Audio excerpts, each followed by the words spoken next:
खिड़की का खाना। शर्मा परिवार के लोग जरा शर्मीले किस्म के थे। न बेकार की झंझटों में पड़ते थे, न बेकार की बातें करते थे। इसीलिए उनका नाम तहजीबदारों में आता था। अब कौन ही ऐसे घर में अपनी बेटी को नहीं भेजना चाहेगा। रोहन की उम्र 25 के पार होती नहीं कि उनके घर रिश्ते आना शुरू हो गए। सुबह सुबह पंडित जी शर्मा जी के निवास पहुंचते हैं, जहां मनीषा आचार का मसाला बना रही थी। नमस्ते बहन जी, कैसे हैं आप? अरे आप क्या मुझे नमस्ते कर रहे हैं पंडित जी? नमस्ते तो मुझे आपको करना चाहिए। उम्र में और ओहदे में भी आप मुझसे बड़े हैं। सम्मान का अधिकारी तो हर कोई है, छोटा हो या बड़ा। पंडित जी को देखते ही रोहन किचन में जाकर उनके लिए पानी लेकर आता है। जीते रहो बेटा, जीते रहो। तुम्हारी इन्हीं संस्कारों के कारण तो हर बाप अपनी बेटी को तुमसे ब्याना चाहता है। क्या बताओ बहन जी, पिछले 1 महीने में 12 घरों से रिश्ते आ गए मेरे पास रोहन के लिए। पर वह लड़कियां मुझे रोहन के लिए समझ नहीं आई। पर आज प्रिया नाम की एक लड़की का रिश्ता आया है। बहुत संस्कारी लड़की है, घर को बांधे रखने वाली। बेकार में कोई बहसबाजी नहीं करती है, मॉडर्न होकर भी घर को लेकर चलती है। आपको बच्ची समझ आई है तो अच्छी ही होगी पंडित जी। वैसे बुरा कोई नहीं होता, बस कौन कहाँ फिट होता है ये देखना होता है। और 2 दिन बाद पूरे परिवार के साथ महेश प्रिया के घर उसे देखने पहुंच जाते हैं। आज का सारा खाना प्रिया ने ही बनाया है भाई साहब। आज क्या, हर रोज ही मेरे घर में खाना प्रिया ही बनाती है। वो क्या है ना, उम्र के साथ मेरे घुटनों में दर्द रहने लगा है। बेटा अभी छोटा है तो बहू आई नहीं है, तो जो करती है प्रिया ही करती है। ये बात तो सच है भाई साहब, आप अगल बगल भी पता कर लीजिए। मैं तो खुद पड़ोसन हूँ। मेरी बहू ने आते ही रसोई अलग कर ली, ना मुझसे कुछ पूछना ना बातें करना। ऐसे में मेरा ख्याल तक प्रिया रखती है। जिस घर भी बच्ची जाएगी उन लोगों का भाग खुल जाएगा। प्रिया के घर वालों का उसका तारीफ करना बनता था, पर प्रिया के पड़ोस वाले भी उसकी तारीफ कर रहे थे। ऐसा क्यों लगता है मेनका बहन कि मैंने आपको कहीं देखा है? आपके मायके के सामने वाला घर है ना अग्रवाल जी का, उनके जो ससुर है वो मेरे फूफा जी लगते हैं। मैंने ही तो उन्हें रिश्ता भिजवाया है आपके घर। वह क्या है ना, प्रिया बड़ी सीधी लड़की है। ऐसी लड़की को बुरा ससुराल मिल जाएगा तो बेचारी का जीवन बर्बाद हो जाएगा। आपके मायके वालों को देखा है मैंने, वहां इतने संस्कार है तो आप में भी संस्कार होंगे ही। अच्छा, हाँ मैं पहचान गई आपको। आपने पहले क्यों नहीं बताया मेनका बहन? आप जब बीच में है ही तब तो देखने सुनने को कुछ बचता ही नहीं। मुझे तो रिश्ता मंजूर है भाई। तभी फुसफुसाता हुआ महेश कहता है, अरे ठीक है, समझ आ गया कि प्रिया के घर वाले तुम्हारे मायके वालों के जान पहचान के हैं। पर आई ही हो तो जो कुछ पूछना है पूछ तो लो। किसी और के भरोसे हम क्यों रहे भाई? बात में दिक्कत होगी तो सभी पल्ला झाड़ लेंगे। हम कौन होते हैं बहू लाने वाले? यह तो भगवान करवा रहे हैं।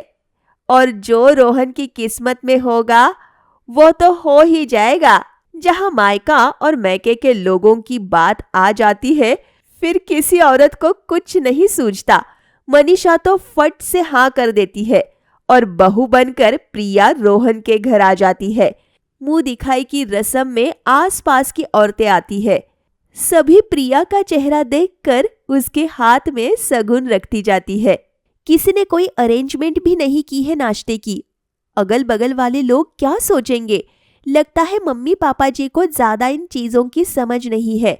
मुझे ही कुछ करना होगा। प्रिया बाथरूम जाने के बहाने अपने कमरे में आती है और फोन से नाश्ता मंगवा लेती है और फट से सभी को परोस देती है। मीठा तो बहुत अच्छा था भाभी जी, स्वाद आ गए सच में। पर एक गलती हो गई आंटी जी, नाश्ता लेट सर्व हुआ। वो क्या है ना, हलवाई का हाथ जल गया था तो इन्हें दूसरा हलवाई लाने निकलना पड़ा। 10 बार बता चुकी है बहू ये बात तू सभी को। तुम नाश्ता नहीं भी देती तो कोई बात नहीं थी, पर सही में तेरी मेहमान नवाजी ने तो आज दिल जीत लिया। नई बहू के साथ नाश्ते की तारीफ करते हुए सब लौट जाते हैं। नाश्ता तूने मंगवाया था क्या रोहन? मेहमानों को स्टेशन पहुंचाने में मेरे दिमाग में नाश्ते का रहा ही नहीं। मैंने तो नाश्ते के लिए बोला ही नहीं था पापा। मुझे तो पता भी नहीं था कि मुंह दिखाई में स्नैक्स रखने होते हैं। आपको ध्यान रखना चाहिए था ना मनीषा जी। अपनी शादी के बाद दूसरी शादी देख रही हूँ मैं तो शादी की रस्में ही भूल चुकी हूँ, तो क्या ही मेहमान नवाजी याद रखती। पर अगर हम तीनों में से किसी ने नाश्ता नहीं मंगवाया तो मंगवाया किसने? मम्मी जी, होटल मैनेजमेंट किया है मैंने। मेहमानों को कैसे स्पेशल फील करवाना है जानती हूँ मैं। मेहमानों के सामने अगर शर्मा परिवार की नाक झुकती तो मेरी भी झुकती ना। और अपने ससुराल में पहले ही दिन इतनी बड़ी बात संभाल कर प्रिया सभी का दिल जीत लेती है। और फिर प्रिया अपनी पहली रसोई की तैयारी करने रसोई में जाती है और चूल्हे के सामने वाली खिड़की को खोलती है, जो आज से न जाने कितने साल पहले बंद हुई थी। बाप रे बाप, ये खिड़की तो अटक गई है। खुलती ही नहीं है क्या यह खिड़की मम्मी जी? मैं जिस दिन शादी होकर आई थी उस दिन ही मैंने इसे आखिरी बार खुला देखा था बेटा। वो क्या है ना, मेरी सास को अच्छा नहीं लगता था कि मैं किसी से बात करूं, क्योंकि इन्हीं बातों के कारण हर घर में लड़ाइयां होती है। वो तो आदमी आदमी पर निर्भर करता है मम्मी जी। अगर पड़ोसियों से अच्छे संबंध रखे जाए तो बुरे वक्त पर वही काम आते हैं। मान लीजिए किसी दिन रोहन और मैं घर पर ना हो और आप लोगों को किसी चीज की जरूरत पड़े तो कौन करेगा मदद? हम जब तक वापस आएंगे तब तक तो कुछ हो ही जाएगा। तुझे जो ठीक लगता है तू कर बेटा। वहां सड़से रखी हुई है खिड़की पर, मार, खुल जाएगी। खिड़की को ठोक ठोक प्रिया खोल देती है। प्रिया की रसोई की खिड़की के ठीक सामने थी मंजू के रसोई की खिड़की। जैसे ही यहाँ प्रिया की खिड़की खुलती है, मंजू की बहू कहती है, अरे प्रिया, यहाँ खिड़की भी है। मुझे तो लगा उस तरह से आंटी जी ने दीवार लगवा दी है। ये खिड़की खुली देखी ही नहीं मैंने। हाँ, वो क्या है ना, बीच से रास्ता जाता है ना, तो लोग यहाँ पर कचरा फेंक देते थे, जिससे मक्खियाँ खिड़कियों के रास्ते रसोई में आ जाती थी। इसलिए मम्मी जी ने एक बार खिड़की बंद की, सो बंद ही रह गई। अब तो म्युनिसिपालिटी वाले सफाई पर पूरा ध्यान देते हैं, तो मक्खी आने का कोई चांस ही नहीं। प्रिया अपनी पहली रसोई की तैयारी में लग जाती है और टेस्टी खाना अपने ससुराल वालों के लिए बनाकर तैयार कर लेती है। हाँ, खुशबू तो बहुत अच्छी आ रही है बहू। क्या क्या बनाया है खाने में? ये क्या पूछ रही है मम्मी जी आप? प्रिया ने अपने घर वालों के लिए बनाया है खाना। ऐसे अच्छा लगता है क्या? बिल्कुल ठीक कहा सीता, अपने घर वालों के लिए ही बनाया है। और मेरे घर में मेरे पड़ोसी भी आते हैं। कुल मिलाकर 15 लोगों का खाना बनाया है मैंने। तो खाना आपके घर भी आएगा। पूरी चावल, फुलके, दाल, 2 तरह की सब्जी है, 2 मीठे हैं और दही।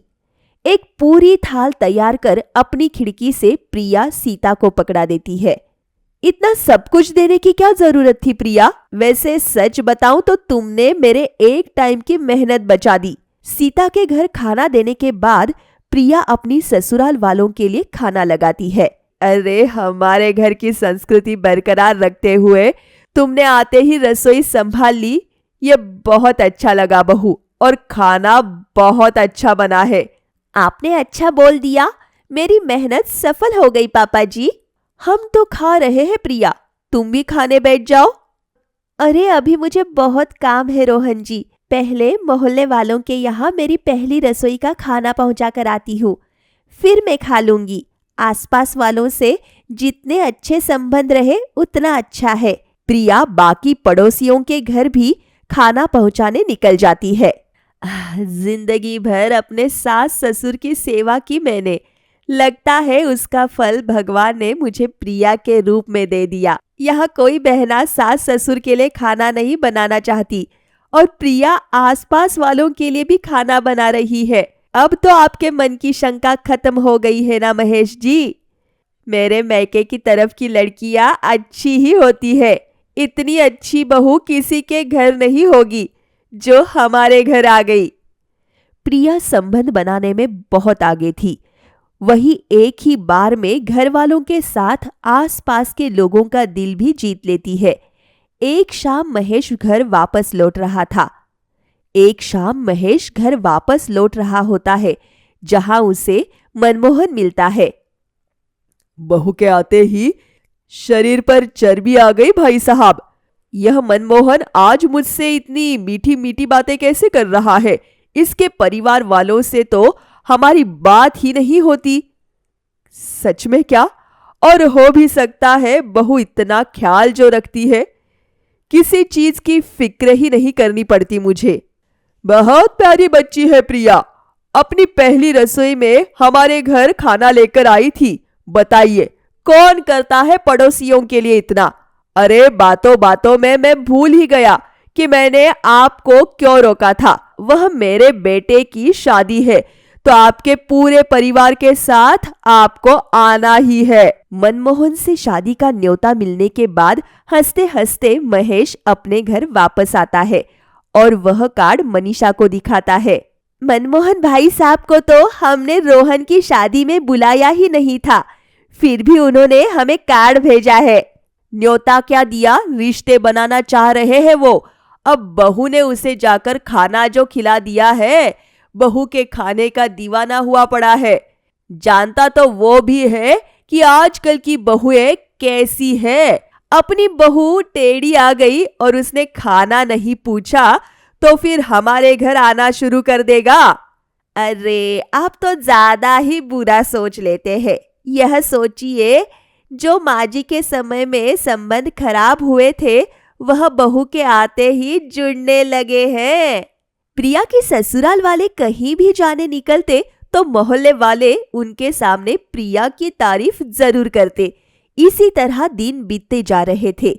एक रोज पराठे बनाती हुई प्रिया सीता से बात कर रही होती है।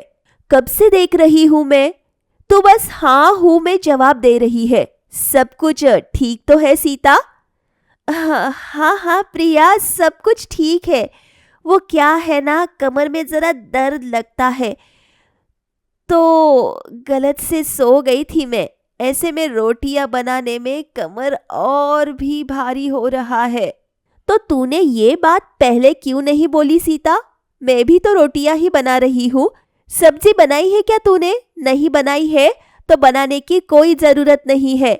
यह ले सब्जी और यह 20 पराठे, इतने में हो जाएगा ना?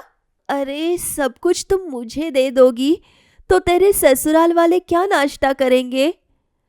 तेरी कमर में दर्द है, मेरी नहीं तो दोबारा खाना बना लूंगी। बिना सोचे समझे प्रिया सारा खाना अपनी पड़ोसन सीता को दे देती है। यहाँ बाहर खाने की टेबल पर बैठा रोहन खाने का इंतजार कर रहा था। प्रिया और कितनी देर? इतनी देर तो नहीं करती कभी प्रिया नाश्ता देने में। 11 बज गए। अब 2 मिनट भी और लेट किया ना मैंने तो दिक्कत होगी मम्मी। मैं नहीं चाहता कि बृहस्पतिवार के दिन कोई ग्राहक वापस लौटे। तू एक काम कर, तू दुकान जा, मैं तेरा टिफिन लेता आऊंगा। और आज पहली बार रोहन भूखे ही निकल जाता है।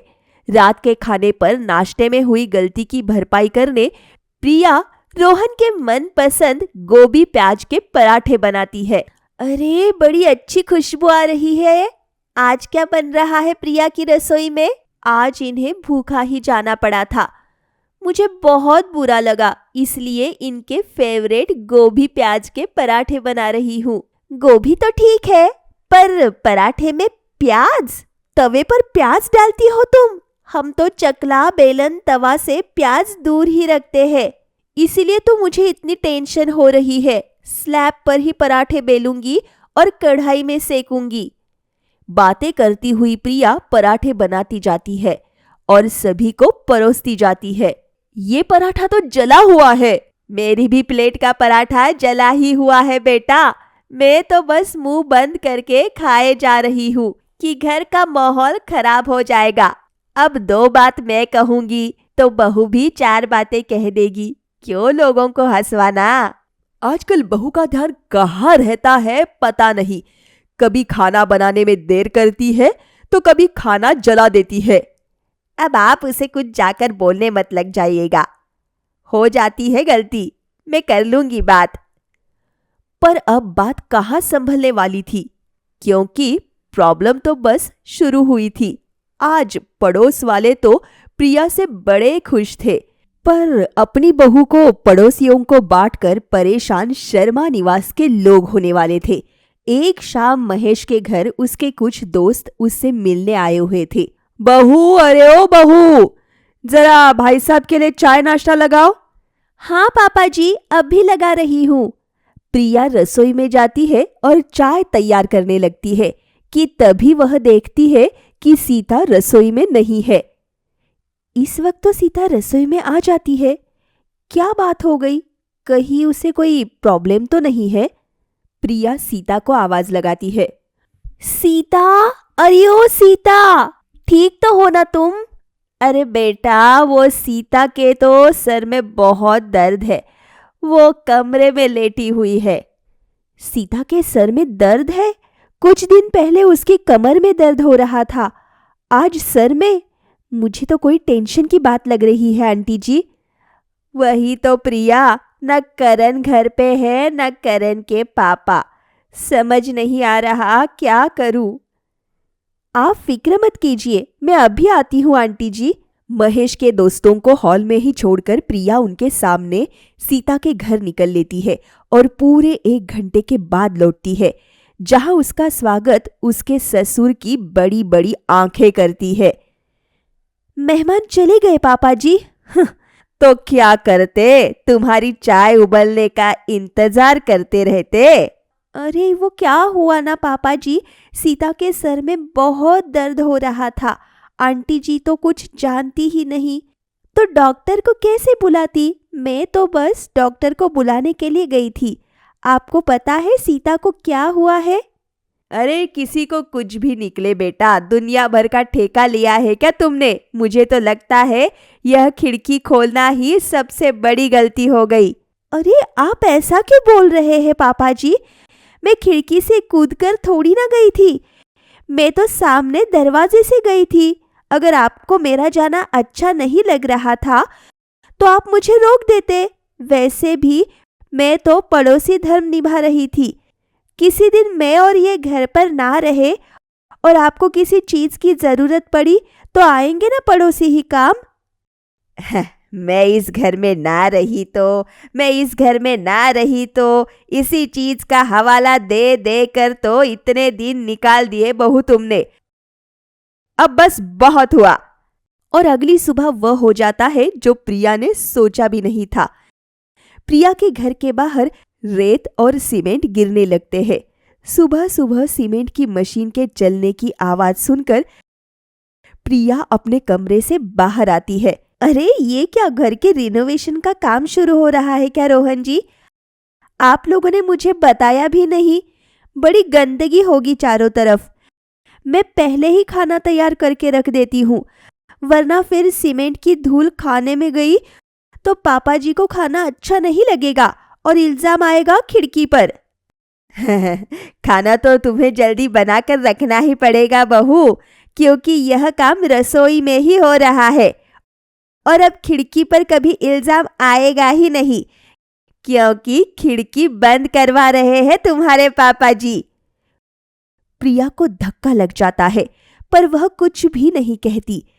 मिस्त्री खिड़की को कबाड़ देते हैं और जैसे जैसे ही पहली ईंट लगती है, सारे पड़ोसी शर्मा निवास आ जाते हैं।